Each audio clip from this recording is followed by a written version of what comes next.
Well, here's the thing that's very important. President Trump is the commander-in-chief, so ultimately he'll decide what course we'll take, of course, with the advice of his generals and of the national security team, et cetera. But I think, look, I'm not a fan of him tweeting. I never have been. I don't think the president should do presidency by Twitter, but clearly that's what he's going to do. I'm one of those people that believes that the president of the United States would do better to just do what he's going to do after consultation with the Gang of Eight on the Hill. Of course, those are the people that are in the intel, and the Speaker of the House, and those are the committee chairmen, and then do what he's going to do. But I don't think he should talk about it on Twitter. That's always been my opinion. So, Bill, what do you think? I mean, does tough talk help or hurt in this situation? Because nothing seems to be working.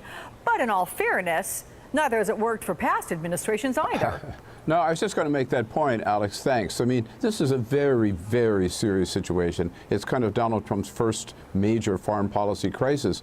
But you're right. I mean, President Clinton, President Bush, President Obama all had the same goal, all had the same attempted to really rein in North Korea's building of a nuclear arsenal. They failed. Donald Trump, so far, with a tough rhetoric, hasn't succeeded in turning them around either.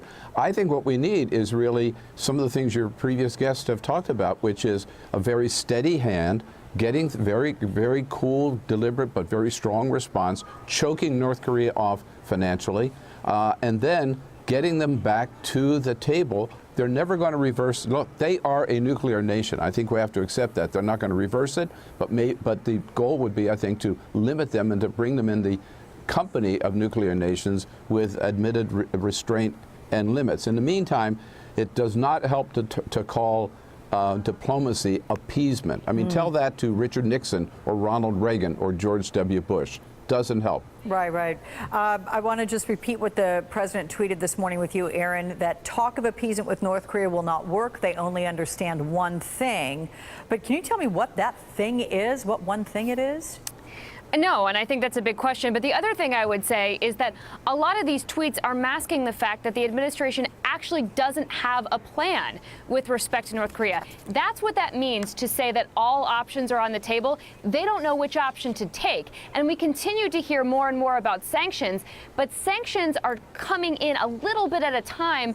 You'll see that the Treasury Department will announce several sanctions at once on China, on some other countries, and some other businesses, but they're not doing very deep, big sanctions that are going to have much of an impact yet. So I think the administration is realizing that this is going a lot faster than they anticipated it would when Trump took office in January, and they don't have a plan yet. And I think that's really important for us to continue to say. The Pentagon is obviously working through it. We're seeing a number of agencies trying to work through it, but there is no plan yet, and they have to continue to be asked about what that plan is going to look like and when they're going to have something. Well, we'll see what happens at the White House meeting being held today on that regard. Guys, let's shift to Harvey right now and the president's visit there yesterday. I know we talked before this whole event, and we discussed the president lacking an empathy chip. After yesterday, is there any less of that talk? I'll ask you to that question, Sophia, first. Well, if you remember yesterday, I said that he had to go to Houston and he had to show some empathy and compassion and do what all of our presidents have done: hug people, touch people, serve people. I think he was great on the optics. I'm a little concerned about the flippant language. And again, I don't know that he means harm, but saying things like, we're doing great, or, enjoy yourself with this, or some of that talk, he has to rein himself in and understand that people are still in the water.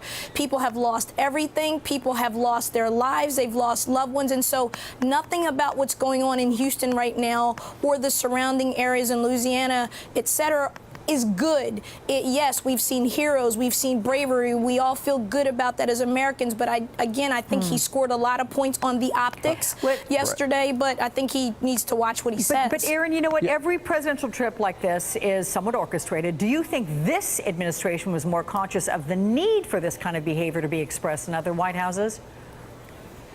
Well, look, I think it's clear that the administration is taking this incredibly seriously. Having the president go to Texas twice in 1 week shows that they know this is really important for him to get on the ground and talk to people. Obviously, he didn't go into the really afflicted areas when he went earlier in the week.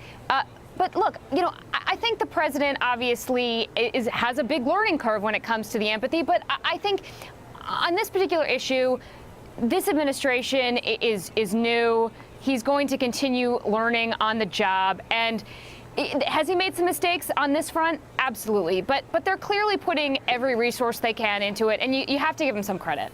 Bill, I know you want to react.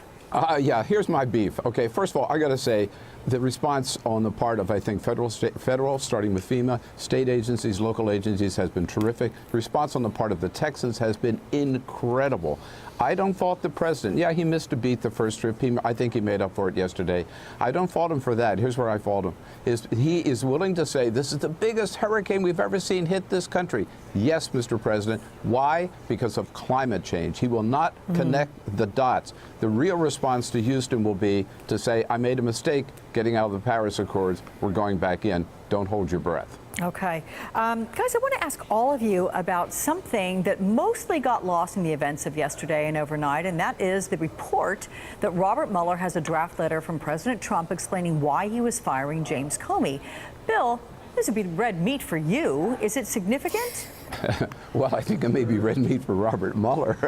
I don't really count in this equation. Damn right it's significant, because these are the president, from what we've read, we haven't seen the letter, these are the president's real thoughts, his rambling thoughts, where he went after Comey, went after this whole Russian investigation, and laid it all out there so red hot that his own White House counsel said, you can't send this out. Showed it to the Attorney General and Rob Rosenstein, the deputy, and they said, Mr. President, you cannot say this, or this is going to get you and your administration in serious trouble. The fact that Robert Mueller is on it, I think, shows he really is on the trail of possible obstruction of justice. Do you think the White House fears this, Aaron?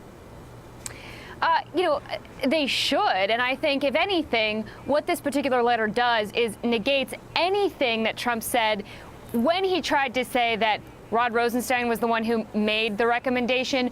We know that he changed his story a number of times when this came out in May, but this makes clear what Trump's motivations were for firing him in the first place. Yep. Sophia, I'm curious, do you think this is just more drip, drip, drip in this Russia-Comey investigation?